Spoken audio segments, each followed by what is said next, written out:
other women know that there are women in very, very serious situations and that there is something we can do. Yes. Even if we personally cannot go and fight the Taliban, we can stand up to our government and we can make people aware and we can try and instigate change.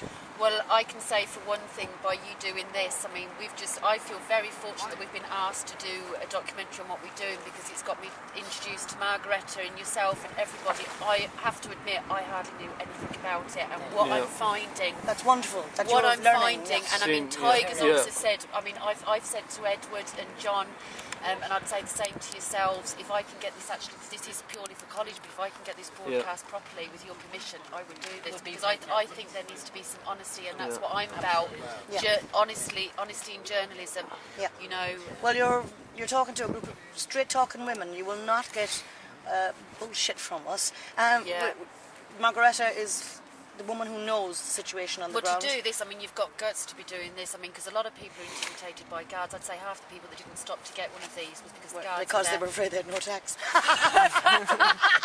She's got humour too. That's probably true as well. You need the humour. In the middle of every crisis, there is a laugh. I know. But I think one of the most important things is to know that we are all implicated in this. Yeah. As we said, thousands of commercial planes carrying troops and military cargo for Afghanistan have passed and are still passing through Shannon, an average of nearly 3 days. But now yesterday is that we saw one of these military planes. And it was an ugly grey monster with no sign on it. The Irish Army were there with guns.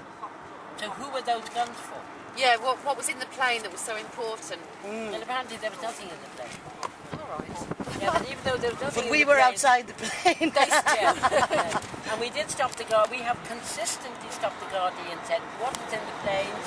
You have a duty to go and see it, and if you don't want to go and see it, we are willing to go and inspect it. And we'll protect them while they inspect it. Now, the other thing, which is that 7 Irish soldiers are serving with the NATO forces in Afghanistan and are stated by the Irish government to be playing a small but significant role in the operations. Now, that role is advising the NATO forces where to bomb. 12 Afghan women and children were bombed last week by the NATO forces, who then turned around and said, oh, we're so sorry. You're terribly sorry. We're wrong house. We're terribly sorry. The week before, 27 were killed. Now, terribly sorry. This is why we're here.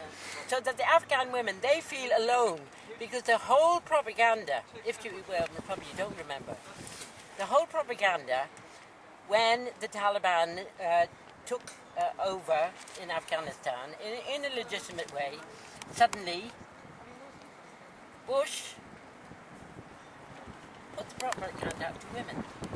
These women are oppressed, they have to wear the burqa, they're not allowed to drive cars, and it was women, American women, who besieged Bush to go and invade Afghanistan.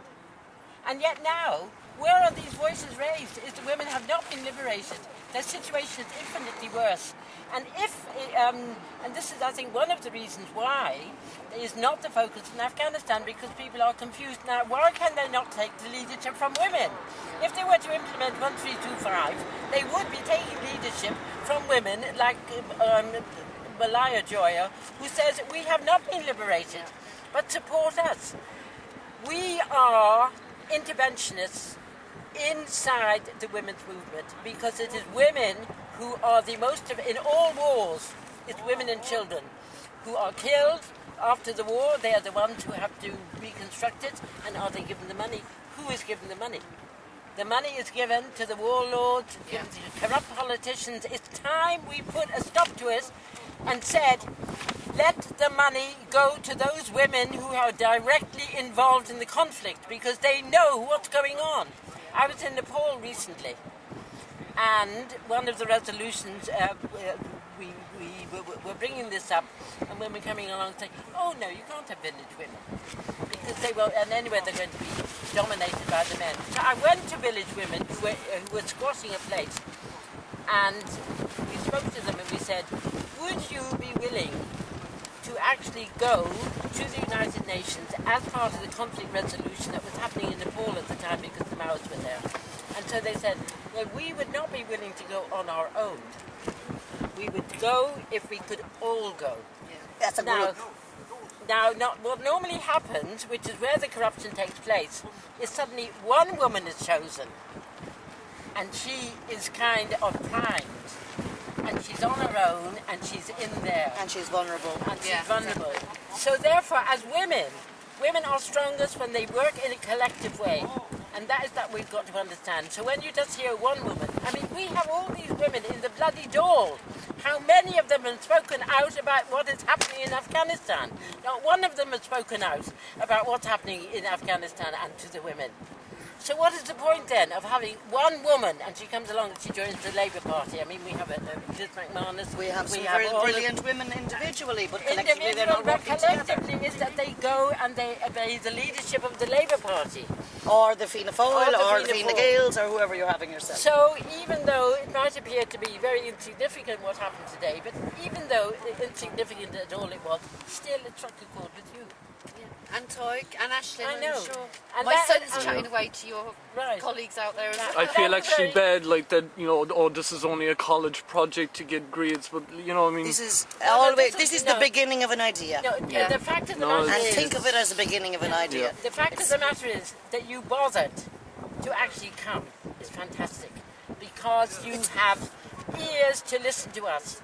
And through your camera, you can then spread the word, because most of the time, you know, set up a little women and say, oh, these silly women, or you can't do any good. No, I said to Tig, I said, we didn't have to come up here, we could have just got stuff off the internet. I said, we all wanted to meet the real people and talk and get the proper voices, do you know what I mean? The proper words.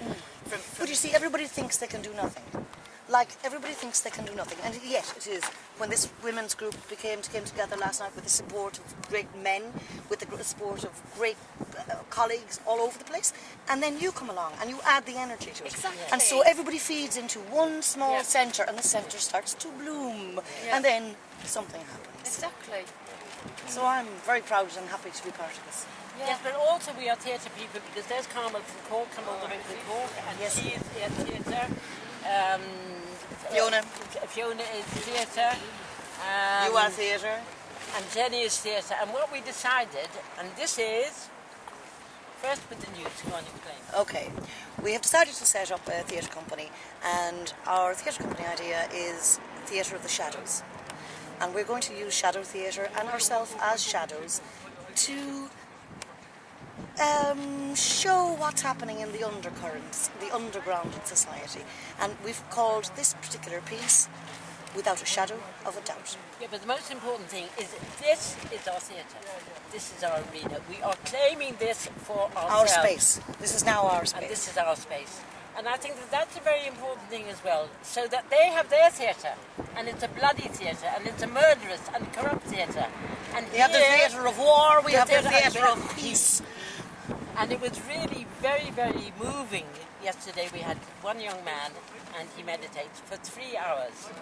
And he sat there just in beautiful stillness. In beautiful stillness for 3 hours. Now, if you can think of the impact at midnight, you're coming tired from America, whatever happened, you're driving along, suddenly you see the stillness. Yeah. And the same way as that we were all still going along. Now, we don't know the impact of that. But it must be an extraordinary feeling for anyone suddenly arriving in Ireland and suddenly finding America with it. I mean, it must make a difference to the actual consciousness. So that but at least it will start people to talk, to ask questions, and to think, and to find out, can they respond? And how can they respond? So that's part of this consciousness raising and this awareness raising. And the extraordinary thing is, I actually find, so there we are, we come along, we set up a fire, we set up a camp. Nobody stops. And lots of people join us. That's good. Listen, one question I want to ask with regard, you know, you were saying that, you know, the money, obviously the money needs to go to the appropriate places.